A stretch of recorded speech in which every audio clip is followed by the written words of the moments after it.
Hello everyone, कशा आहात तुम्ही? तर बेटा माझं नाव आहे फरहान, मी आहे तुमच्या केमिस्ट्री टीचर आणि आज आपण सुरुवात करणार आहोत एक नवीन chapter, carbon an important element. So carbon is very very important element, but this chapter is also very important. ठीक है, तो कार्बन तो इंपॉर्टेंट है, क्यों इंपॉर्टेंट है उसके बारे में हम डिस्कस करेंगे.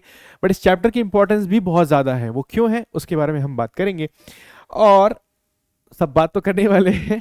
ये हमारा पहला लेक्चर है और क्या क्या डिस्कस करते हैं पहले वो समझ लेते हैं, फिर कार्बन की जो इंपॉर्टेंस है, इस चैप्टर की जो इंपॉर्टेंस उस पर आते हैं. चलो, तो सबसे पहले हम डिस्कस करने वाले हैं ये टॉपिक्स. ठीक है, तो टॉपिक हमारे कौन कौन से हैं. सबसे पहला है कार्बन. तो कार्बन क्या होता है उसके बारे में हम थोड़ी सी बात करेंगे. Then we have to discuss occurrence of carbon, मतलब कार्बन का एग्जिस्टेंस, कार्बन कहाँ कहाँ पे अवेलेबल है, कहाँ कहाँ पे देखने के लिए मिल सकता है, वो सारी बातें हम अक्यूरेंस ऑफ कार्बन में करेंगे.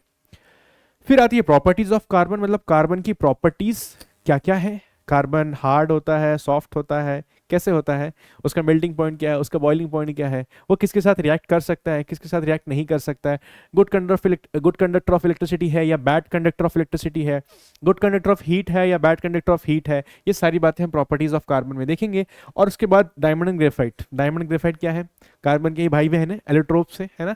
तो उसके बारे में हम डिटेल में डिस्कस करेंगे. तो शुरुआत करते हैं, एकदम शुरुआत से बेसिक से समझते हैं कि कार्बन क्या है, उसका अक्यूरेंस क्या है, कैसे काम करता है, वगैरह वगैरह. चलिए, तो शुरुआत करते हैं. पहला टॉपिक जो हमारा है उससे, कार्बन. तो बच्चों, कार्बन क्या होता है, कार्बन क्या है, कार्बन एक एलिमेंट है. मतलब हमारे पास टोटल एलिमेंट्स कितने होते हैं, 118. We have 118 elements available. तो 118 एलिमेंट्स में से, है ना, जो हमारे एलिमेंट्स हैं, एलिमेंट्स, ये हमारे पीरियोडिक टेबल में टोटल एलिमेंट्स कितने हैं बच्चा, 118 एलिमेंट्स होते हैं. उस 118 एलिमेंट्स में से हमारा एक एलिमेंट जो है वो कार्बन है. अब कार्बन का सिंबल क्या होता है, कार्बन का सिंबल है सी. कार्बन को हम कैसे जानते हैं, सी सिंबल से. तो कार्बन का सिंबल बन जाता है सी. अब कार्बन का एटॉमिक नंबर होता है 6. ठीक है, ये अगर आप सीक्वेंस में देखें या आप पीरियोडिक टेबल में जाके देखें तो आपको पता चलेगा 6th नंबर पे आपको कार्बन दिखेगा.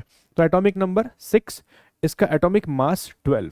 ओके, इसके बाद इलेक्ट्रॉनिक कॉन्फ़िगरेशन की अगर हम बात करें तो 2,4. अब 6 एटॉमिक नंबर 6 है तो 6 इलेक्ट्रॉन्स होंगे, 6 प्रोटॉन्स होंगे. और अगर 6 इलेक्ट्रॉन है तो इन्हें डिस्ट्रीब्यूट भी करना होता है. तो इसका डिस्ट्रीब्यूशन कैसा होता है, 6 है तो पहले शेल में 2 और दूसरे शेल में 4. तो लास्ट शेल में 4 इलेक्ट्रॉन्स बचेंगे. लास्ट शेल में 4 इलेक्ट्रॉन, ये 4 इलेक्ट्रॉन बॉन्ड बनाने में पार्टिसिपेट करते हैं, इसीलिए इसकी वैलेंसी हो जाती है 4. ओके, और ये एक नॉन मेटल है, ये मेटल नहीं है.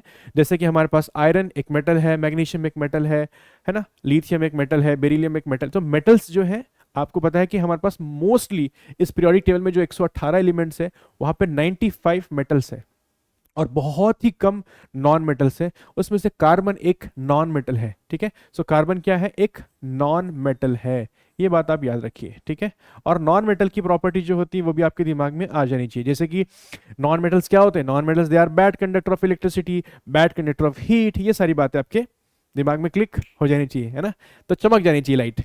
ओके, तो ये कुछ बेसिक सी बातें हैं, आपके टेक्स्ट बुक में दी गई है, मैंने आपको सिर्फ एक्सप्लेन कर दिया है. ये कुछ बेसिक सी बातें हैं कार्बन के बारे में, लेकिन हमें बेसिक से बहुत आगे जाना है.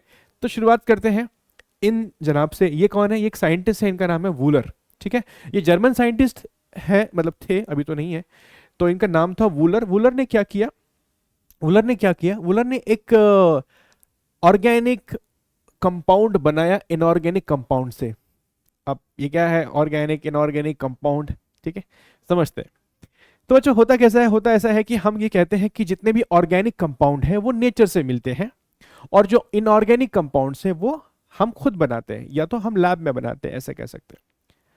अब ऑर्गेनिक कंपाउंड्स, ऐसा कह सकते हो कि जो नेचर्स में मिलने वाले चीजें हैं वो ऑर्गेनिक कंपाउंड्स हो गए, और जो हम लैब में बना रहे हैं वो इनऑर्गेनिक कंपाउंड हो गए. एग्जाम्पल के लिए, जैसे कि हाइड्रोक्लोरिक एसिड है, HCl. अब HCl नेचर में नहीं मिलता तो हम उसको कहाँ बनाते हैं, लैब में, तो वो एक इनऑर्गेनिक कंपाउंड हो जाता है. ठीक है, वैसे ही अगर हम वाटर की बात करें तो वाटर क्या है, एक ऑर्गेनिक कंपाउंड है जो हमें नेचर में इजीली मिल जाता है. ठीक है, इसी तरीके से बहुत सारी चीजें हैं जो नेचर में इजीली मिल जाती हैं, उसको हम ऑर्गेनिक कंपाउंड कहते हैं. जैसे कि बहुत सारी गैसेस के बारे में बात करें तो गैसेस नेचुरली नेचर में मिलती है, तो वो एक ऑर्गेनिक कंपाउंड की कैटेगरी में आ जाती है. और जो हम खुद बनाते हैं लैब में वो हमारी इनऑर्गेनिक कैटेगरी में आ जाती है. ठीक है, अभी समझ में आया इनऑर्गेनिक क्या हुआ, ऑर्गेनिक क्या हुआ. तो होता ये था पहले कि जो नेचर में है वो नेचर में रहेगा, वो ऑर्गेनिक है, हमें कुछ ऑर्गेनिक चाहिए तो हम नेचर से लेंगे, और कुछ इनऑर्गेनिक चाहिए तो लैब से लेंगे या हम खुद बना लेंगे। ओके। लेकिन वूलर साहब ने क्या किया, जो साइंटिस्ट थे, ये जर्मन साइंटिस्ट, उन्होंने क्या किया, उन्होंने ये किया कि एक, यहां पर लिखा हुआ है, मैं इसको थोड़ा हाईलाइट कर देता हूं, ये देखो उन्होंने क्या किया। सो वूलर सिंथेसाइज ऑर्गेनिक कंपाउंड, उन्होंने क्या बनाया, एक ऑर्गेनिक कंपाउंड बनाया बच्चा, उसका नाम क्या था, यूरिया, फ्रॉम इनऑर्गेनिक कंपाउंड, एक इनऑर्गेनिक कंपाउंड की मदद से। ठीक है, तो इनऑर्गेनिक कंपाउंड बनाया क्या उन्होंने, ऑर्गेनिक कंपाउंड, उसका नाम क्या था, यूरिया। किससे बनाया इनऑर्गेनिक कंपाउंड, उसका नाम क्या था, अमोनियम साइनेट।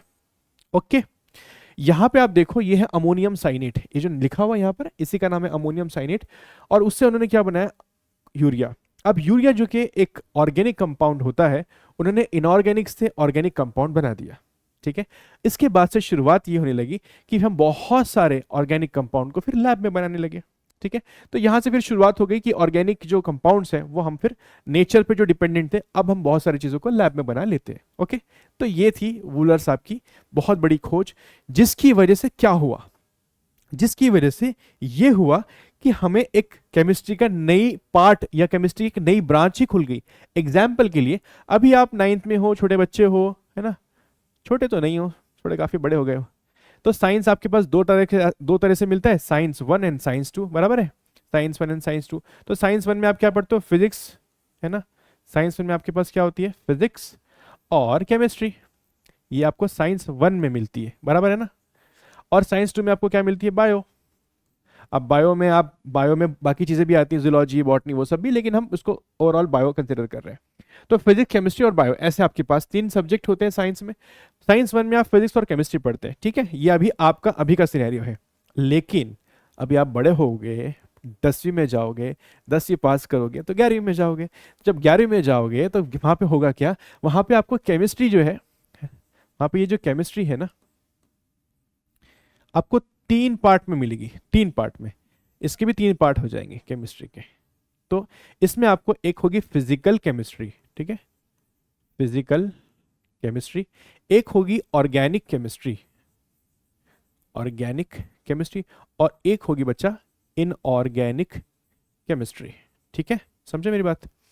अभी आप 9th में हो तो ये है सिनेरियो अभी का, लेकिन जब आप 11वीं में जाओगे तो ये आपको ऐसा कुछ मिलेगा, केमिस्ट्री के ही 3 पार्ट हो जाएंगे, बायो के 3 पार्ट हो जाएंगे, सब बढ़ जाएंगे।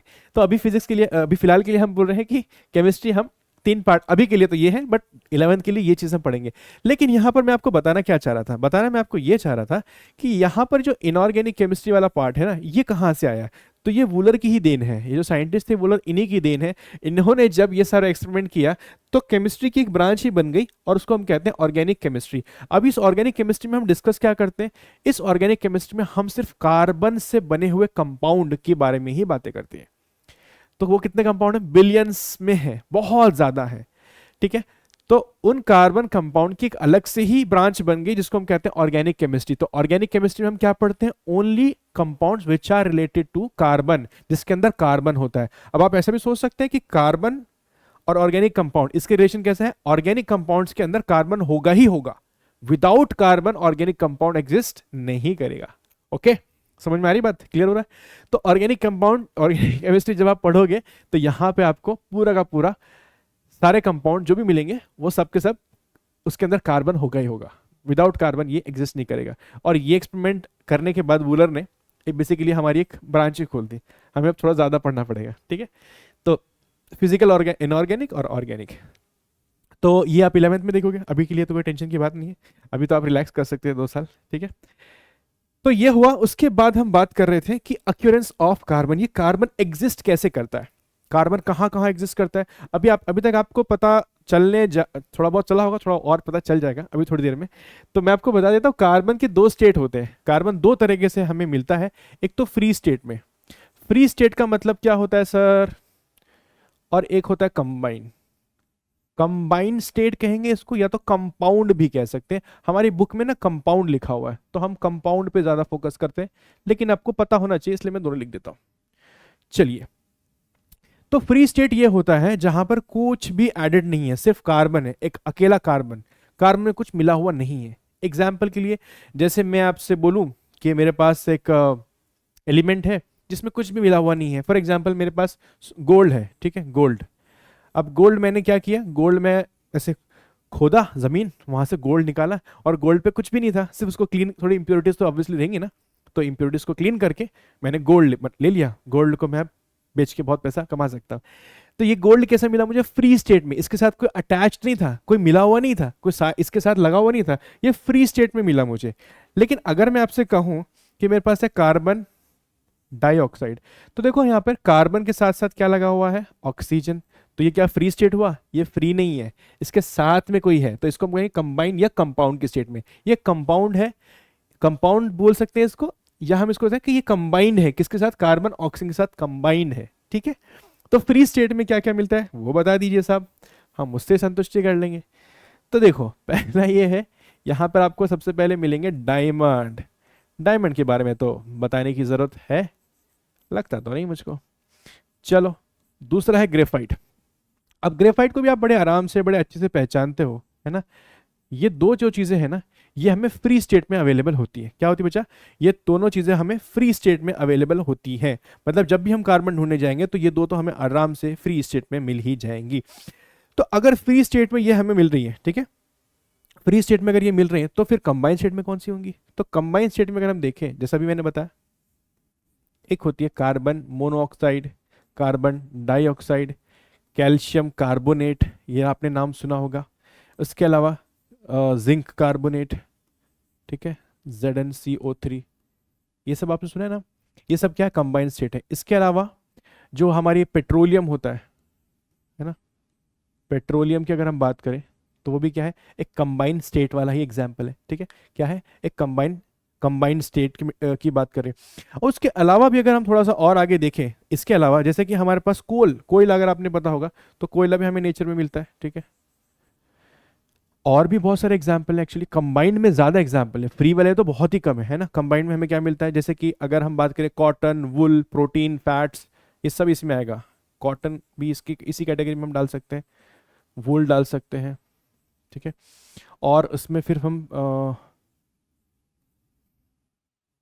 फैट्स, फैट्स जो होता है वो भी उसी का एक प्रकार है। प्रोटीन जिसकी हम बात करते हैं वो सब इसी का प्रकार है, ओके। ये सब इसी के प्रकार है। तो अब देखो बच्चों, यहाँ पर फ्री स्टेट की हम जब बात करें तो फ्री स्टेट में हमारे पास क्या है, डायमंड है ना, डायमंड है हमारे पास, ग्रेफाइट है। तो ये जो डायमंड और ग्रेफाइट है ये फ्री स्टेट में बड़े आराम से हमें मिल जाते हैं। अब जब हम एक्सकेवेशन मतलब खुदाई करते हैं, जमीन को खोदते हैं, तो यहाँ पे ये चीजें मिलती हैं। और जब हम कंबाइंड स्टेट में देखते हैं तो ये चीजें मिलती हैं। ये फ्री में मिलती है, इसके साथ कुछ अटैचमेंट नहीं होगा। लेकिन आप देखो ये फ्री नहीं है, कार्बन इनके अंदर है, लेकिन ये कार्बन के साथ और भी बहुत कुछ लेके बैठे हैं, ठीक है। तो ये कार्बन का फ्री स्टेट और ये कार्बन का कंबाइंड स्टेट है, ठीक है। क्लियर है इतनी बात। अब थोड़ा आगे चलते हैं, कि कार्बन का फ्री स्टेट तो हो गया, लेकिन कार्बन एक्चुअली कितना परसेंट अवेलेबल है, तो 0.27% कार्बन अवेलेबल होता है अर्थ क्रस्ट में, ठीक है। अर्थ क्रस्ट, अर्थ क्रस्ट क्या होता है, अर्थ क्रस्ट बेसिकली जो हमारा जमीन है, हमारा जो अर्थ है, अर्थ को ही हम अर्थ क्रस्ट कहते हैं। जब उसको हम खोदते हैं उसमें से जो निकालते हैं, that is the part of earth crust. और कार्बन डाइऑक्साइड के फॉर्म में कितना अवेलेबल है, 0.03%। ये क्या है, ये कार्बन डाइऑक्साइड है। ये कहाँ पे मिलेगी हमें, ये मिलेगी एटमॉस्फेयर में, ठीक है। ये हमें कहाँ मिलेगी बच्चा, एटमॉस्फेयर में। क्लियर है बात। तो ये क्या है, CO2, कार्बन डाइऑक्साइड, ठीक है। इसके अंदर भी कार्बन ही होता है, तो ये हमें मिल रही है, ठीक है, इन द फॉर्म। अब ये जो है 0.27%, ये क्या है, in the form of coal है ना। इसमें कोल आ जाएगा, पेट्रोलियम आ जाएगा, वो सारा इसमें आ जाएगा, ठीक है। ये क्या मिलेगा हमें, कोल, पेट्रोलियम, ठीक है। ये सारा हमें 0.27% अर्थ क्रस्ट में मिल रहा है, और ये हमें मिल रहा है एटमॉस्फेयर में। 0.03% जो कार्बन डाइऑक्साइड है वो हमें कहाँ मिलती है, एटमॉस्फेयर में मिलती है, ठीक है। तो ये एक पार्ट है, और हमारे पास ये एक दो चीजें, ठीक है। क्लियर है यहां तक। अब आगे चलते हैं, अब हम बात करते हैं प्रॉपर्टीज ऑफ कार्बन की, एलोट्रोपिक नेचर ऑफ कार्बन। अब सबसे इंपॉर्टेंट टॉपिक है ये। एलोट्रोप्स मतलब क्या, एलोट्रोपी मतलब क्या। एलोट्रोप्स, एलोट्रोपी, एलोट्रोपिक, तीन वर्ड है ना। देखो क्या होता है, कुछ एलिमेंट्स जो होते हैं बच्चों, वो एलिमेंट्स ऐसे होते हैं वो एक से ज्यादा फॉर्म्स में मिलते हैं। जैसे कि जैसे कार्बन है, कार्बन अकेला तो नहीं है, कार्बन के कई सारे फॉर्म्स हो सकते हैं। कार्बन एक एलिमेंट है, एलिमेंट नहीं बोल रहा हूं मैं, एक एलिमेंट ही, एलिमेंट तो एक सिंगल ही है, उसके डिफरेंट फॉर्म्स है। जैसे जैसे मान लीजिए मेरे पास कार्बन है, ये क्या है, एक एलिमेंट है, लेकिन कार्बन के डिफरेंट डिफरेंट फॉर्म्स हो सकते हैं, ठीक है। अभी जो डिफरेंट डिफरेंट फॉर्म्स होंगे, इनके साथ एक कॉमन चीज ये होती है कि इनकी physical property different, chemical property same. जैसे कि कार्बन के एलोट्रोप्स कौन कौन से होते हैं तो हमारे पास होते हैं डायमंड, ठीक है, डायमंड, ग्रेफाइट और एक फ्लोरीन, ठीक है। ये होते हैं 3 एलोट्रोप्स। अब बच्चों यहां पे एक इंटरेस्टिंग चीज ये होती है कि इनकी केमिकल प्रॉपर्टीज कैसी होती है, केमिकल प्रॉपर्टीज, इनकी केमिकल प्रॉपर्टीज सबकी होती है सेम, लेकिन अगर आप फिजिकल प्रॉपर्टी की बात करो, ठीक है, physical property, so physical property क्या होती है, डिफरेंट होती है बेटा, इट इज डिफरेंट, ठीक है।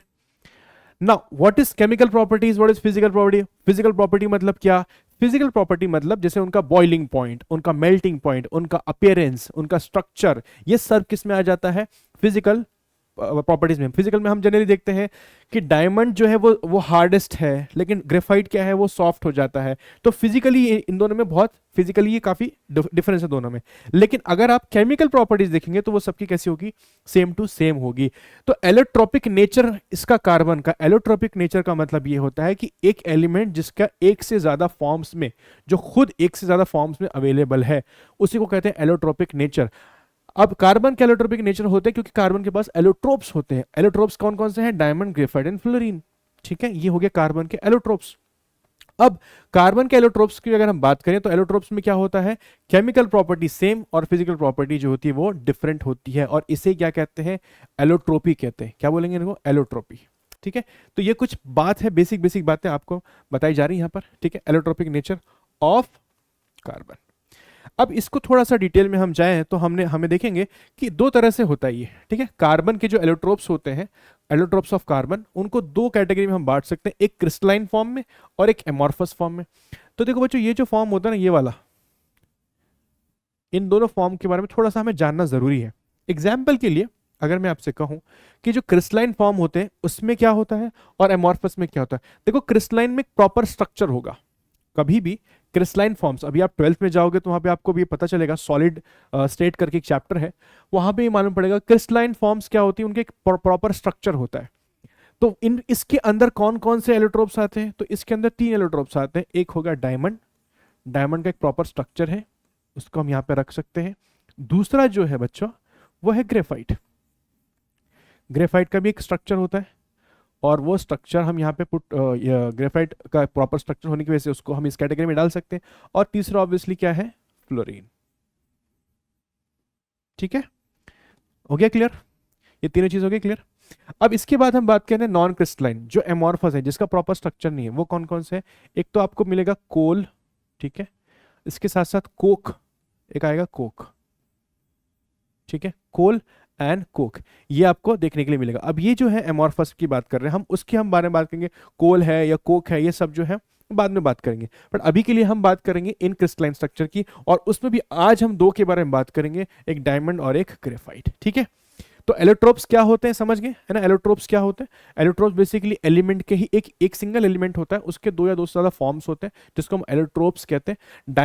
कार्बन के एलोट्रोप्स के बारे में बात करें तो ये 3 है, ये भी है, लेकिन उसको अगर हम कैटेगराइज कर दें, यानी एलोट्रोप्स को हमने क्रिस्टलाइन और नॉन क्रिस्टलाइन या एमॉर्फस की बात करें, तो क्रिस्टलाइन में क्रिस्टल्स होते हैं, प्रॉपर क्रिस्टल देखने के लिए मिलेंगे, जैसे डायमंड का प्रॉपर क्रिस्टल होता है क्योंकि उसकी प्रॉपर शेप होती है। इसी तरीके से ग्रेफाइट की प्रॉपर शेप, प्रॉपर स्ट्रक्चर होगा, और फ्लोरीन का भी प्रॉपर स्ट्रक्चर होगा। यहां पे आप देखो तो कोल और कोक की अगर हम बात करें तो इनका स्ट्रक्चर प्रॉपर स्ट्रक्चर नहीं होता है, इसलिए इनको एमॉर्फस या नॉन क्रिस्टलाइन फॉर्म कहा जाता है। तो कार्बन के आज हम इन दो फॉर्म्स के, इन दो एलोट्रोप्स के बारे में बात करेंगे, जो है डायमंड एंड ग्रेफाइट। तो शुरू करते हैं डायमंड से। तो बच्चों डायमंड क्या है, डायमंड सबको पता है क्या है, अगेन एक एलोट्रोप ऑफ कार्बन है, कार्बन का ही एक रूप है, एक एलोट्रोप है। इस तरह से हमें कार्बन जनरली दिखाया जाता है, बताया जाता है, लेकिन ये सिर्फ एक शेप है। ऐसी हजारों शेप हो सकती है डायमंड की, ये सिर्फ हमें दिखाने के लिए, रिप्रेजेंट करने के लिए दिखाया जाता है कि डायमंड कुछ इस तरह से दिखता है, लेकिन ये कोई परमानेंट शेप नहीं है। ऐसे हजारों शेप डायमंड के हो सकते हैं।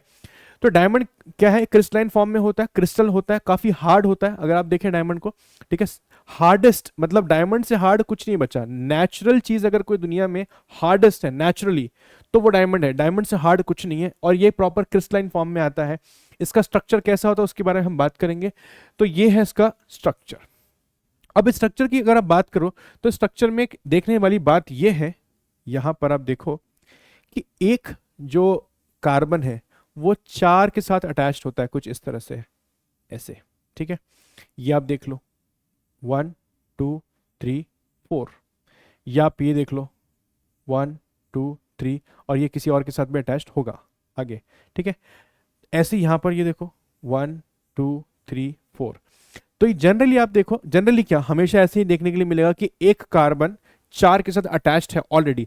यहां पे कहीं कहीं पे आपको देखने को मिलेगा कि वो नहीं दिख रहा, लेकिन क्योंकि स्ट्रक्चर इतना बड़ा तो आपको दिखा नहीं सकते, एक लिमिटेशन में है यहां पर। जैसे ये डायमंड, इसकी बात करो तो ये भी 2 से अटैच्ड है, और कहीं 2 से भी अटैच्ड होगा, ठीक है। तो हमेशा क्या होता है, एक कार्बन 4 के साथ अटैच्ड होता है।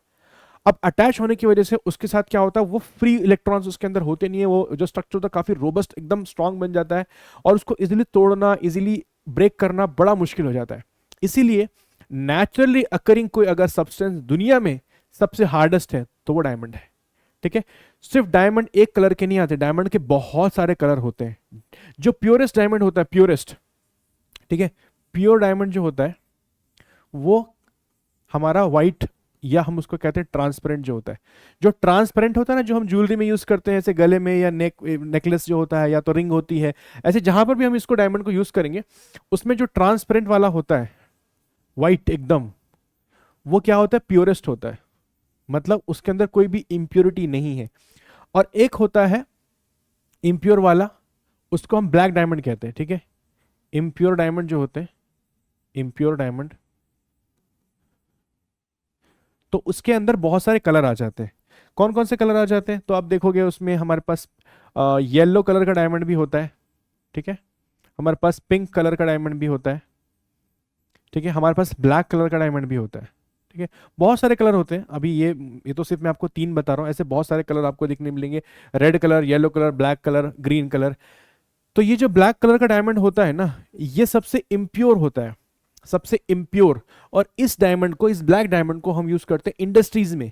इंडस्ट्री में मतलब जैसे कहीं पर ड्रिल करना होता है ना, ड्रिल मतलब होल करना होता है। जैसे अभी आपने देखा होगा घर में कभी हमें ड्रिल करना होता है, कोई होल करना होता है, कोई नेल हमें लगाना होता है, या तो हमें कई बार कुछ भी फिट करना है तो उसमें ड्रिल करते हैं, ड्रिल मशीन। फिर वो जो बंदा आता है वो ड्रिल मशीन लेकर आता है, ड्रिल करता है और उसमें होल करता है, फिर उसमें जो भी होगा, नेल होगा, कील होगा, जो भी उसमें डालना हो डाल देगा। अब इसीलिए कई बार क्या होता है, ये जो ब्लैक डायमंड होता है, ब्लैक डायमंड इतना हार्ड होता है कि कई बार हम जब ड्रिल करते हैं तो ड्रिल बिट टूट जाती है। तो ड्रिल बिट टूट जाने का मतलब ये है कि जब हम मशीन से ड्रिल कर रहे थे, उसका जो आगे का बीट होता है ना, छोटा सा, वो जैसे ये पूरी मशीन है मान लीजिए मेरा हाथ, और आगे से हम इसको अटैच करके फिर से ड्रिल करते हैं, तो ये इसको कहते हैं ड्रिल बिट। ड्रिल बिट जो होती है, बीट टूट जाती है। क्यों टूट जाती है? क्योंकि सामने वाला जो मटेरियल है, फॉर एग्जांपल अभी ये वॉल है, ऐसे समझ लो, या ये मेटल है, इससे मुझे यहाँ पे ड्रिल करना है। अब मैं इसको ड्रिल करने जा रहा हूँ तो ये टूट गई। क्यों? क्योंकि ये मेटल बहुत हार्ड है, इसको तोड़ दिया उसने। जब कभी ऐसा प्रॉब्लम आ जाता है तो हम क्या यूज करते हैं, ब्लैक डायमंड से बना हुआ ड्रिल बिट। उससे हम क्या करते हैं, वो पूरा का पूरा कितना भी हार्डेस्ट मटेरियल होगा वो तोड़ देगा, क्योंकि उससे हार्ड कुछ नहीं होता, ठीक है। तो यहाँ पे इंडस्ट्री में हम इसको यूज करते हैं, ओके, ब्लैक डायमंड को, क्योंकि ये बहुत हार्ड होता है। अब इस पे हम यहाँ पे आ जाते हैं इनकी कुछ प्रॉपर्टीज के ऊपर, ठीक है। तो ये प्रॉपर्टीज है, प्रॉपर्टी के बारे में हम बात करते हैं,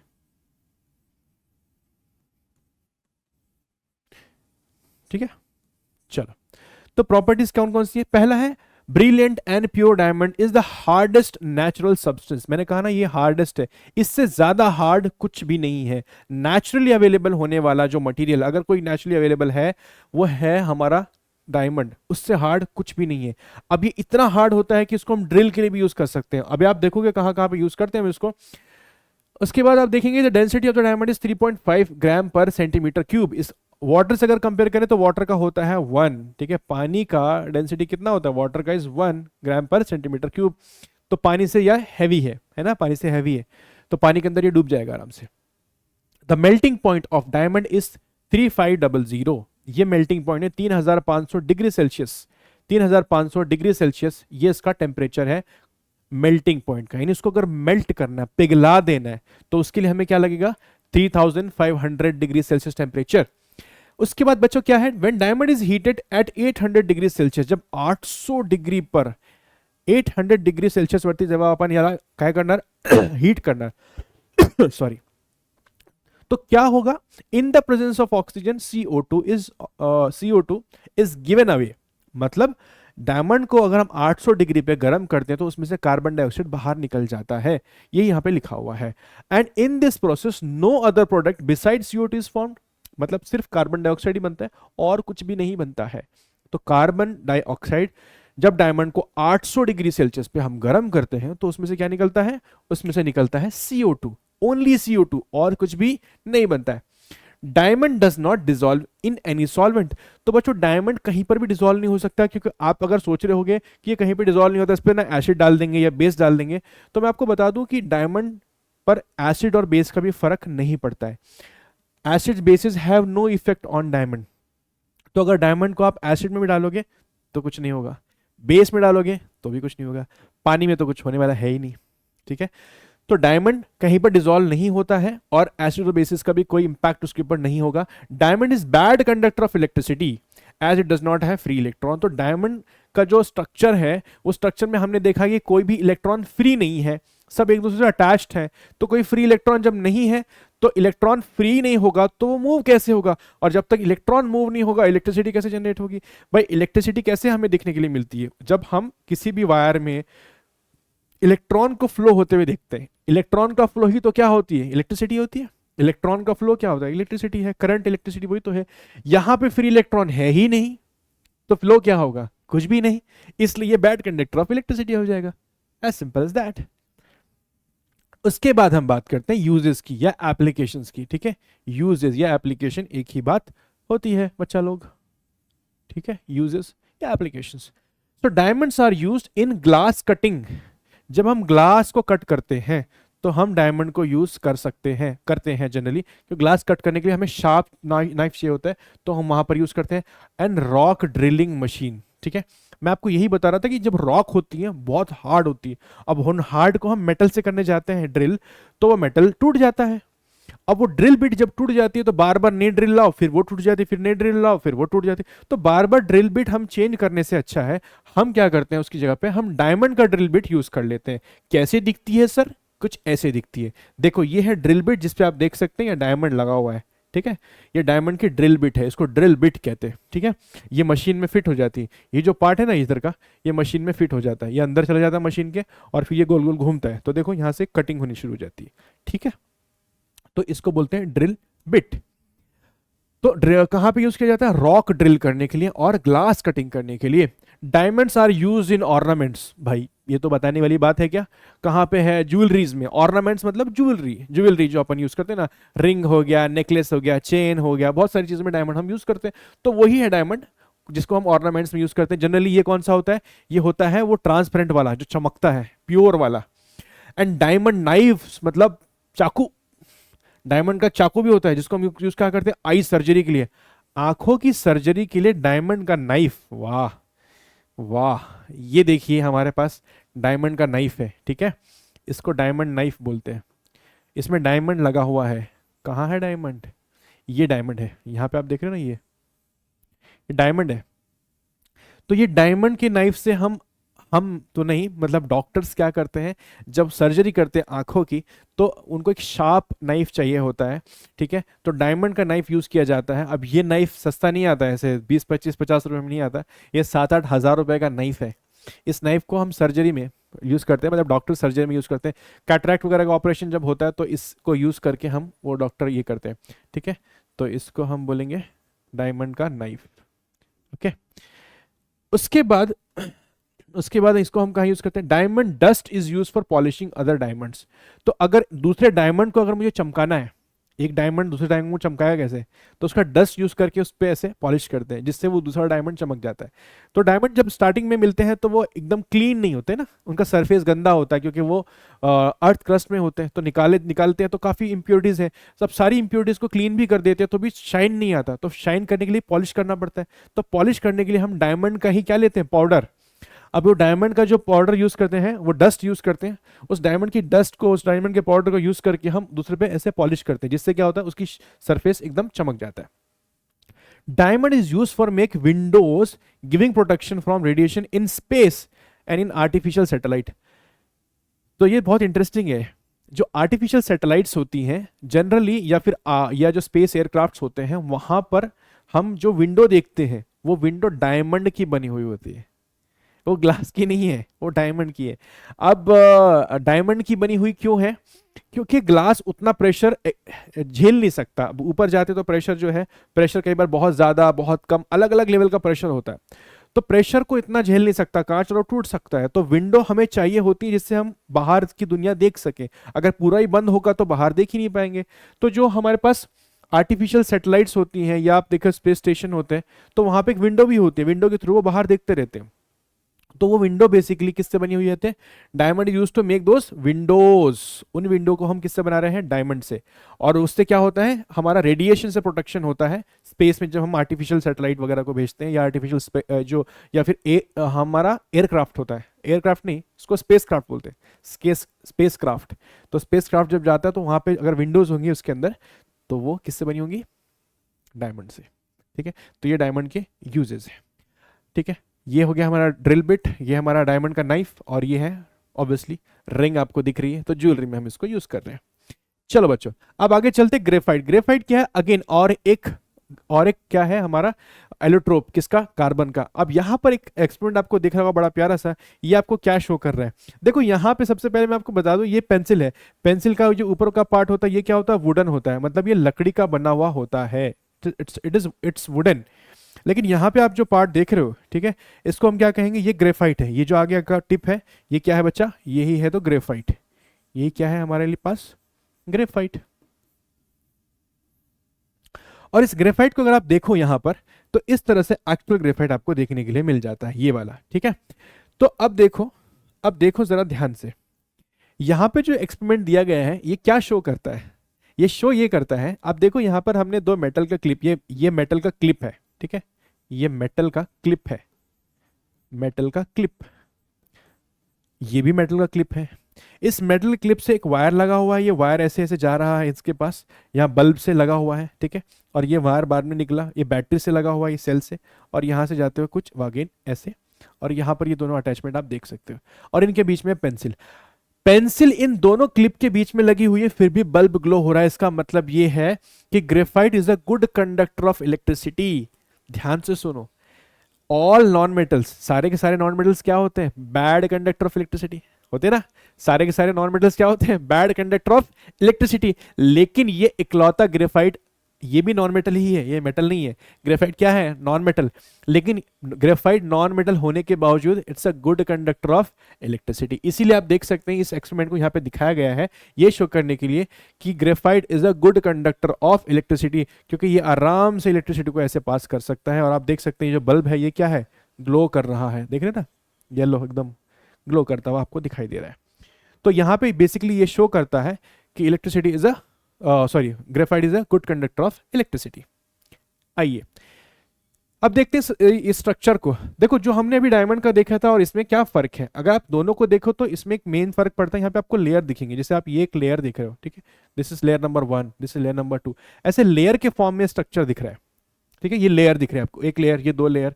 और आप एक और चीज देखोगे कि यहाँ पे एक कार्बन 3 कार्बन के साथ अटैच्ड है, देखो 1 2 3, ऐसे आप देखो यहाँ पर ये 1, ये 2 और ये 3, ठीक है, ऐसा। तो यहां पर हो क्या रहा बच्चा, यहां पे एक कार्बन 3 कार्बन के साथ अटैच्ड है। डायमंड में क्या था, एक कार्बन 4 कार्बन के साथ अटैच था, एक कार्बन 4 के साथ अटैच था, यहाँ पे एक कार्बन 3 के साथ अटैचमेंट। तो यहाँ पे फर्क ये है, पहले तो ये लेयर के फॉर्म में स्ट्रक्चर है, लेयर है, स्ट्रक्चर में क्या है, एक लेयर है, ऊपर की लेयर, नीचे की लेयर, उसके बाद एक लेयर, ये लेयर के फॉर्म में मिलेंगे आपको। और दूसरा, वहां पे एक कार्बन 4 कार्बन के साथ अटैच था, यहाँ पे 1 कार्बन 3 के साथ अटैच है। ठीक है, ये बेसिक डिफरेंस है स्ट्रक्चर के अंदर। अब ये स्ट्रक्चर में क्या होता है, ये स्ट्रक्चर वो स्ट्रक्चर से वीक है, ऐसा कह सकते हैं। वीक मतलब ऐसा कि उसमें से डायमंड को अलग करना या तोड़ना या उसको ब्रेक करना बहुत मुश्किल था, लेकिन यहाँ पे बड़े आराम से इसको आप तोड़ सकते हैं। ग्रेफाइट क्या है, पेंसिल में, पेंसिल को बच्चे भी शार्प कर लेते हैं, बच्चों के पास शार्पनर होता है, बड़ा आराम से उसको शार्प कर लेते हैं। तो क्यों कर पा रहे हैं वो इतने आराम से, क्योंकि ये बड़े आराम से रिमूव हो जाता है। डायमंड को शार्प करके दिखाओ नहीं हो पाएगा, है ना। लेकिन ये हो सकता है, क्यों हो सकता है भैया, क्योंकि ये बहुत ही सॉफ्ट है, इतना सॉफ्ट है कि बच्चे भी इसको शार्प कर सकते हैं। बच्चे छोटे, कॉलेज कॉलेज छोड़ो, स्कूल वाले, दूसरी तीसरी पहली वाले, वो बच्चे कर ले रहे हैं ना। तो ये है बात। अब हम प्रॉपर्टीज पे आ जाते हैं, जो कि हमारे लिए बड़ी इंपॉर्टेंट है जानना, है ना। अब हम बड़े होते जा रहे हैं तो हमें बड़ी बातें समझनी पड़ेगी। तो देखो भाई लोग, बात ऐसी है कि ग्रेफाइट कैसा होता है, जो नेचर में मिलता है वो ब्लैक कलर का मिलता है, काला काला होता है, सॉफ्ट होता है, बच्चे भी इसको शार्प करते हैं। ब्रिटल होता है। ब्रिटल का मतलब क्या होता है, ब्रिटल का मतलब ऐसा होता है कि अगर आप उस पर कोई हैमर करोगे तो वैसे टुकड़ों में टूट जाएगा, चूरा चूरा हो जाएगा। जैसे कि कांच ब्रिटल होता है ना। कांच का ग्लास अगर ऐसे फ्लोर पे आपने गिराया किचन में, है ना, तो फिर आप का इंश्योरेंस होना चाहिए, मम्मी डंडा लेके उधर से आएगी, है ना। तो आपको घर पे ट्राई नहीं करना ये वाला काम, सिर्फ समझो, गलती से अगर आपसे प्लेट कांच की या ऐसे कुछ मेलेमाइन जो है उसकी जब गिर जाती है तो वो छोटे छोटे टुकड़े में टूट जाती है, उसको बोलते हैं ब्रिटल। या आपने स्कूल में देखा होगा, चौक पर ऐसे डस्टर से मारोगे तो चौक के छोटे छोटे टुकड़े हो जाते हैं, वो पाउडर के फॉर्म में बिखर जाती है, छोटा छोटा बारीक बारीक हो जाता है। वो क्यों हो जाता है, क्योंकि वो ब्रिटल होता है। तो जो भी चीज ब्रिटल होती है उसको अगर आप हैमर करोगे या थोड़ा सा ऐसा कुछ मारोगे जोर से, तो उसके चूरा चूरा बन जाएगा, टुकड़ा टुकड़ा हो जाएगा, उसको बोलते हैं ब्रिटल। स्लिपरी का मतलब होता है जो स्लिप, जिस पे हम स्लिप हो सके, तो वो स्लिपरी हो गया। जैसे स्लिपरी फ्लोर होता है, ऐसे ही ये भी स्लिपरी होता है, मतलब बड़ा स्मूथ फिनिश आपको दिखेगा, बड़ा ऐसा छूओगे तो स्लिप हो जाओगे। ठीक है, तो ये स्लिपरी वाला पार्ट है कि ग्रेफाइट कैसा है, एक तो ब्लैक होता है, दिखने में काला है, सॉफ्ट है क्योंकि उसको आप इजीली कट कर सकते हो, ब्रिटल तोड़ोगे तो उसका आराम से टूट जाएगा, और स्लिपरी है, उस पर आप स्लिपरी फील होगा आपको। ठीक है, inside each layer of graphite free electrons move continuously. यहां पर क्या मिलेगा हमको, फ्री इलेक्ट्रॉन्स। अब जहां पे फ्री इलेक्ट्रॉन्स होगा उसके पास ये कैपेसिटी होगी कि वो फ्रीली फ्लो कर सकता है, मूव कर सकता है। अब इलेक्ट्रॉन अगर फ्लो करेगा तो क्या होगा, इलेक्ट्रिसिटी पास होगी। तो जिसके पास फ्री इलेक्ट्रॉन है वो इलेक्ट्रिसिटी को पास कर सकता है। डायमंड के पास फ्री इलेक्ट्रॉन नहीं था, इसके पास है, ये इजीली क्या कर सकता है, इलेक्ट्रिसिटी को पास करवा सकता है। इसीलिए ये गुड कंडक्टर ऑफ इलेक्ट्रिसिटी है। फ्री इलेक्ट्रॉन होने की वजह से क्या है भाई साहब, it's a good conductor of electricity. समझते क्या नहीं, इजी है ना। And due to the layered structure graphite can be use for writing on paper. तो पेपर पे हम बड़ा इजीली इसको लिख सकते हैं, बड़े आराम से लिखना, बहुत ऐसे स्ट्रगल नहीं करना पड़ता आपको, आराम से स्मूथली आप पेंसिल से लिख सकते हो। और डार्क होने की वजह से वो आपको मतलब विजिबिलिटी भी उसकी अच्छी होती है। व्हाइट पेपर है, ब्लैक पेंसिल है, इजीली आप उस पर देख सकते हैं।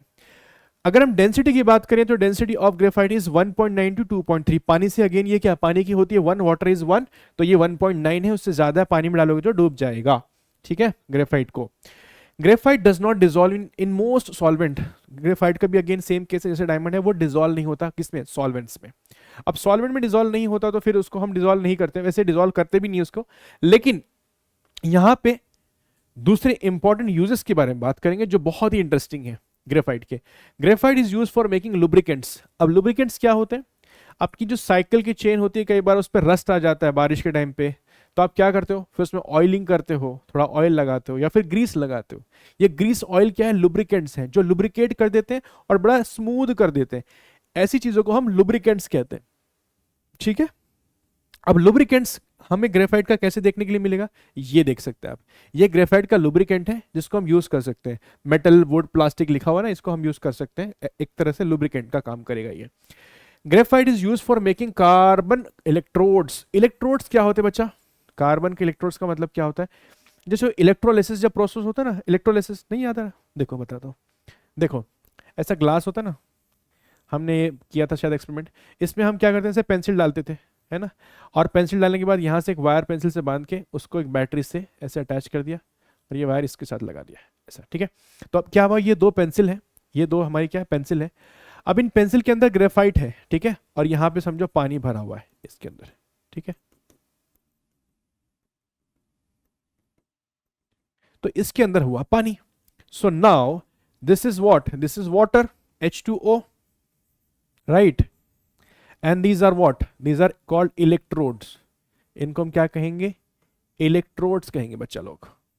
ये पहला है, ये दूसरा, तो दो इलेक्ट्रोड्स हो गए। ये हमारे पास क्या है, बैटरी या सेल कह सकते हैं इसको, ठीक है, बैटरी और सेल, और ये बेसिकली पानी है। तो जब हम इसके अंदर पावर ऑन करते हैं तो हमें एक चीज देखने के लिए मिलती है, पता है क्या देखने के लिए मिलती है, यहाँ पे जो इसके यहाँ पास से ऐसे बबल्स बबल्स देखने के लिए मिलेंगे आपको कुछ इस तरह से, ठीक है, ये बबल्स ऐसा। ये बबल्स क्या होते हैं, बेसिकली ये बबल्स क्या है, हाइड्रोजन और ऑक्सीजन यहाँ पर सेपरेट हो जाते हैं। H2 और O2 क्या हो जाते हैं, सेपरेट हो जाते हैं। ये H2O से हाइड्रोजन और ऑक्सीजन दोनों अलग हो जाते हैं। तो ये जो प्रोसेस होता है इसको बोलते हैं इलेक्ट्रोलिसिस ऑफ वाटर, पानी का इलेक्ट्रोलिसिस। ये पूरा का पूरा प्रोसेस क्या कहलाता है, इलेक्ट्रोलिसिस, जिसमें हम इलेक्ट्रोड्स को यूज करते हैं और उससे क्या करते हैं, हाइड्रोजन और ऑक्सीजन को सेपरेट कर सकते हैं। ये काम जब हम कर रहे हैं तो हम पेंसिल यूज कर रहे हैं, ठीक है, लेकिन पेंसिल के अंदर क्या है, ग्रेफाइट। अब ग्रेफाइट को हम, ये तो छोटा सा प्रोसेस है, जब बड़े बड़े प्रोसेस होते हैं तो उसमें हमें बड़े बड़े इलेक्ट्रोड्स भी लगते हैं। तो आप देखो यहाँ पर इलेक्ट्रोड्स देख रहे हो, इसकी हाइट देखो इलेक्ट्रोड्स की, यहां से शुरू हुआ था होके यहां तक है। अब देखो ये दो लोग खड़े हैं, इनकी हाइट देखो, यहां से इनकी हाइट का ऑलमोस्ट क्या है, डबल। इतना लंबा, इतना बड़ा इलेक्ट्रोड्स देख रहे हो, कितना मोटा है ये देखो इसकी, ये देखो थिकनेस देखो, और इसकी हाइट देखो कितना बड़ा है। तो ये इलेक्ट्रोड्स यूज किए जाते हैं फिर प्रोसेस के लिए, इलेक्ट्रोलिसिस वाले प्रोसेस, लेकिन बहुत डिफरेंट डिफरेंट प्रोसेस होते हैं, ठीक है। ये तो मैंने आपको छोटा सा बताया। ऐसे बड़े बड़े जो प्रोसेस होते हैं वहां पे हम कार्बन के इलेक्ट्रोड्स यूज करते हैं। ये carbon electrodes nothing but made up of graphite. Carbon electrodes जो होते हैं उसमें क्या होता है, ग्रेफाइट ही होता है। कार्बन ग्रेफाइट एक ही है ना भाई बहन, allotropes. Again graphite is use for pencils, for writing. तो पेंसिल आप जानते हैं, आपके पास पेंसिल है वो उसके अंदर ग्रेफाइट है, ये आपको पता है। Graphite is use for paints and polished, paint में यूज किया जाता है। And graphite is use for lamps which giving very bright light. कौन सा लैंप है वो, आर्क लैंप। आर्क लैंप हम कब यूज करते हैं, जब हमें बहुत ज्यादा ब्राइट लाइट चाहिए होती है। तो ये दिखता कैसे है, मैं आपको दिखा देता हूँ, उसका फोटो मैं लेके आया हूँ आपके लिए। ये देखो, ये है आर्क लैंप। इसके अंदर आप देख सकते हैं ये जो दो पार्ट है ना, ये दो पार्ट, इन दोनों पार्ट बेसिकली हम बनाते हैं ग्रेफाइट से। जब हम क्या करते हैं, इसको हमें चाहिए होती है बहुत ही ब्राइट लाइट, तो हम इस पार्ट को यूज करते हैं, इस ग्लास को बेसिकली यूज करते हैं। यहां से बेसिकली क्या है, कनेक्टेड रहते हैं हमारे पावर सोर्सेस यहां से, ठीक है, ऐसे। और ये बैटरी से अगर हमने इसको कनेक्ट कर दिया, जब ऑन करोगे तो यहाँ से बहुत ब्राइट लाइट ऐसे निकलेगा यहाँ से, तो फिर ग्लास के थ्रू बाहर हो जाता है। तो ये क्या है, इसको हम बोलते हैं आर्क लैंप, ठीक है। ये हमारा है आर्क लैंप, ओके। किस लिए यूज कर रहे थे हम लोग आर्क लैंप को, आर्क लैंप को हम यूज करते थे फॉर वेरी ब्राइट लाइट। इस तरह से आर्क लैंप दिखता है, तो उसमें हम ग्रेफाइट को यूज करते हैं। तो ये उसके एप्लीकेशंस हो गए ग्रेफाइट के। तो ग्रेफाइट कहाँ पे, लुब्रिकेंट्स में हो रहा है यूज, ठीक है। लुब्रिकेंट्स मैंने आपको दिखा दिए कैसे दिख रहे थे, है ना।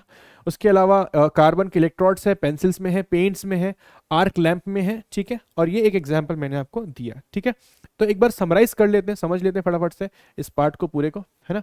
तो हमने क्या क्या समझा बेटा, सबसे पहले हमने समझा कार्बन क्या होता है। कार्बन एक एलिमेंट है, कार्बन एलिमेंट जिसमें 118 एलिमेंट्स में से एक एलिमेंट हमारे पास कार्बन है। ये नॉन मेटल है, मेटल नहीं होता है। इसका एटॉमिक नंबर कितना है, 6 है। इसका मास 12 होता है, एक नॉन मेटल है, ठीक है। उसके बाद इसका इलेक्ट्रॉनिक कॉन्फिगरेशन 2,4 होता है। लास्ट शेल में 4 इलेक्ट्रॉन्स होते हैं। ये 4 इलेक्ट्रॉन्स कंबाइन करते हैं दूसरे इलेक्ट्रॉन्स के साथ, जिससे कि एक कंपाउंड बनता है। और वो कंपाउंड कैसे बनाते हैं, कोवलेंट कंपाउंड। आगे आप पढ़ोगे, जैसे दो टाइप के बॉन्ड होते हैं, ionic bond, covalent bond, ionic compound, covalent compound. तो जो कंपाउंड बनाता है ये, वो कौन से हैं, वो कोवलेंट वाले बनाते हैं, ठीक है। ये आयनिक नहीं बनाते। उसके बाद हम बात करेंगे आगे, आयनिक आयनिक नहीं बनाते, ऐसा मैं इसलिए भी नहीं कह सकता क्योंकि बहुत रेयर होगा, आप देखोगे भी नहीं, बहुत कम है, एक्सेप्शन मतलब बहुत कम से कम मिलेंगे आयनिक वाले, है ना। तो ज्यादातर जो बनेंगे वो कौन से बनाएंगे, वो सब कोवलेंट मिलेंगे आपको देखने के लिए। उसके बाद हमने इनकी बात की, ये साइंटिस्ट है, जर्मन केमिस्ट है, जिनका नाम है वूलर। और वूलर ने क्या किया, वूलर ने एक एक्सपेरिमेंट किया था जिसमें उन्होंने ऑर्गेनिक कंपाउंड यूरिया बनाया था इनऑर्गेनिक कंपाउंड अमोनिया साइनेट से। और उसके बाद से क्या हुआ, उसके बाद से सारे के सारे ऑर्गेनिक कंपाउंड लैब में बनने लगे, और वहीं से एक नई केमिस्ट्री की शुरुआत होती है। और उस केमिस्ट्री को हम क्या कहते हैं, ऑर्गेनिक केमिस्ट्री, ठीक है। ये ऑर्गेनिक केमिस्ट्री 11th में आपको देखने के लिए मिलेगी, बड़ी लंबी चौड़ी होती है। इसका कुछ पार्ट आज इस लेक्चर में भी हम कवर करने वाले हैं। नेक्स्ट टू नेक्स्ट लेक्चर में हम कवर करेंगे ये सारी चीजें। उसके बाद हमने डिस्कस किया कि कार्बन का अक्रेंस कहाँ कहाँ पे होता है। दो तरह से होता है, एक तो फ्री स्टेट में होता है बच्चा, और एक होता है कंबाइंड स्टेट में या तो कंपाउंड स्टेट में। तो अगर हम बात करें फ्री स्टेट में तो हमें डायमंड और ग्रेफाइट देखने के लिए मिलते हैं फ्री स्टेट में। कंबाइन में आप देखते हैं carbon monoxide, carbon dioxide, calcium carbonate, zinc carbonate, ये सारी चीजें आप देख सकते हैं, ये कंबाइंड स्टेट में हमें देखने के लिए मिलती है। फिर कुछ हमने बात की थी कि 0.2% हमें जो मिलता है कार्बन कोल और पेट्रोलियम के फॉर्म में, वो कहाँ से मिल रहा है, वो अर्थ क्रस्ट में मिल रहा है, ये कंबाइंड फॉर्म ही है बेसिकली। और 0.03 जो हमें कार्बन मिल रहा है कार्बन डाइऑक्साइड के फॉर्म में, वो हमें एटमॉस्फेयर से मिलता है। ठीक है, उसके अलावा हमने सबसे इंपॉर्टेंट चीज देखी एलोट्रोपिक नेचर। तो कार्बन का एक एलोट्रोपिक नेचर होता है जिसमें कार्बन के 3 एलोट्रोप्स होते हैं, डायमंड, ग्रेफाइट और फ्लोरीन। अब एलोट्रोपिक नेचर का मतलब यह है कि कार्बन होता है एक एलिमेंट और वो एलिमेंट डिफरेंट डिफरेंट फॉर्म्स में अवेलेबल होता है। एलिमेंट एक ही है, उसके फॉर्म्स अलग अलग है। तो वो फॉर्म्स कौन कौन सी है, डायमंड है, ग्रेफाइट है, फ्लोरीन है। अब कार्बन की अगर डिफरेंट डिफरेंट एलोट्रोप्स हैं तो इसलिए उसको हम कहते हैं कि कार्बन एक एलोट्रोपिक नेचर का एलिमेंट है, क्योंकि उसके पास डिफरेंट डिफरेंट एलोट्रोप्स है। और उनकी केमिकल प्रॉपर्टी तो सेम रहती है, लेकिन फिजिकल प्रॉपर्टी कैसी रहती है, डिफरेंट होती है। उसके बाद हमने देखा कि एलोट्रोप्स ऑफ कार्बन को हम 2 पार्ट में डिवाइड कर सकते हैं या कैटेगराइज कर सकते हैं। एक होता है क्रिस्टलाइन फॉर्म। क्रिस्टलाइन फॉर्म का मतलब होता है एक प्रॉपर स्ट्रक्चर बना हुआ, जिसमें एक प्रॉपर स्ट्रक्चर से बना होता है, ऐसे कोई रैंडम कोई फिगर या रैंडम कोई शेप नहीं होती। तो उसमें हम डायमंड, ग्रेफाइट और फ्लोरीन को ऐड कर सकते हैं। लेकिन अगर हम नॉन क्रिस्टलाइन या एमॉर्फस की बात करें तो कोल और कोक उसके एग्जांपल्स हैं जो हमें देखने के लिए मिलेंगे एमॉर्फस में, जिसकी हम डिस्कस करेंगे नेक्स्ट लेक्चर में। अब बात करते हैं डायमंड की। जो हमारा डायमंड है वो बहुत ही क्या कह सकते हैं कि बहुत ही हार्डेस्ट मटेरियल है नेचुरली अवेलेबल जो है। और इसके बारे में हमने देखा कि इसका जो स्ट्रक्चर है वो किस तरह से है कि एक कार्बन 4 कार्बन के साथ अटैच होकर काफी स्ट्रॉन्ग बॉन्ड बना लेता है, जिसकी वजह से ये टूटता नहीं है आसानी से। और प्योर डायमंड जो होता है वो ट्रांसपेरेंट होता है। इम्प्योर डायमंड के काफी सारे कलर होते हैं। ये इम्प्योर के डायमंड के जो कलर होते हैं, colour it is because of the impurity. जो कलर आया डायमंड के अंदर वो इम्प्योरिटी की वजह से ही आया है। अगर कोई इम्प्योरिटी नहीं है तो वो उसका कोई कलर ही नहीं होगा। कोई इम्प्योरिटी नहीं, कोई कलर नहीं। इम्प्योरिटी डालोगे तो उसका कलर बनता है। तो यहां पे आप yellow, pink, black, red diamond जो दिखने के लिए मिलते हैं वो बिकॉज ऑफ देयर इम्प्योरिटी मिलते हैं। ठीक है, तो ये हमने डिस्कस किया। इसके बाद हमने बात की प्रॉपर्टीज की, उसके बाद हमने बात की यूजेस की, उसके बाद हमने ये कुछ एग्जांपल्स देखे कि ये हमारे पास ड्रिल बिट है, ये डायमंड का नाइफ है, और वो हमने एग्जांपल देखा ज्वेलरी का। उसके बाद हमने देखा ग्रेफाइट। ग्रेफाइट क्या होता है, एक ब्लैक कलर का सॉफ्ट एक एलिमेंट है, बेसिकली कार्बन का ही एलोट्रोप है। और आप देख सकते हैं पेंसिल में हम इसको यूज कर रहे हैं, और it's a good conductor of electricity, ये एक्सपेरिमेंट आपको बताता है। अब यहाँ पे हम अगर देखते हैं ग्रेफाइट का जो स्ट्रक्चर है वो कैसा है, लेयर्ड है, लेयर के फॉर्म में है। आप देख सकते हैं ऊपर एक लेयर है, नीचे एक लेयर है। यहाँ पे एक कार्बन 3 कार्बन के साथ अटैच होता है। उसके बाद अगर हम प्रॉपर्टीज पे देखें तो हमने प्रॉपर्टीज पढ़ी ग्रेफाइट की। ठीक है, काफी सारी प्रॉपर्टीज हमने पढ़ी।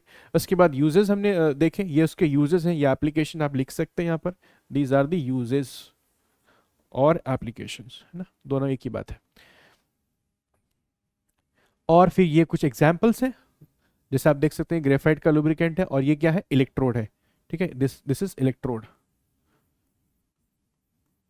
अब इस इलेक्ट्रोड को आप कार्बन इलेक्ट्रोड का हो या ग्रेफाइट का कहो, एक ही बात है ना। ग्रेफाइट भी क्या है, कार्बन का ही तो पार्ट है, कार्बन का ही तो एलोट्रोप है। और ये है हमारा आर्क लैंप, इसको हम बोलेंगे आर्क लैंप बच्चा लोग, आर्क लैंप। ठीक है, ये क्यों यूज किया जाता है, कहाँ पे यूज किया जाता है, जहां पे बहुत ब्राइट लाइट चाहिए होती है वहां पे हम यूज करते हैं, इसके अंदर ग्रेफाइट यूज किया जाता है। तो ये था बेटा हमारा आज का लेक्चर जो यहाँ पे खत्म होता है। आपको कैसा लगा प्लीज कमेंट करके बताइए। कोई भी डाउट हो आप कमेंट कर सकते हैं, कोई भी अगर डाउट है, कोई भी अगर कंफ्यूजन है तो बताइए। इसके बाद वाला जो लेक्चर होगा वो इससे रिलेटेड होगा, रिलेवेंट होगा। तो हम मिलते हैं फिर इसके बाद वाले लेक्चर में फिर आपसे। तब तक पढ़ते रहिए, है ना। और कोई भी डाउट है तो बता दीजिए, ठीक है। तब फिर हम लोग मिलते हैं नेक्स्ट लेक्चर में, तब तक के लिए बाय।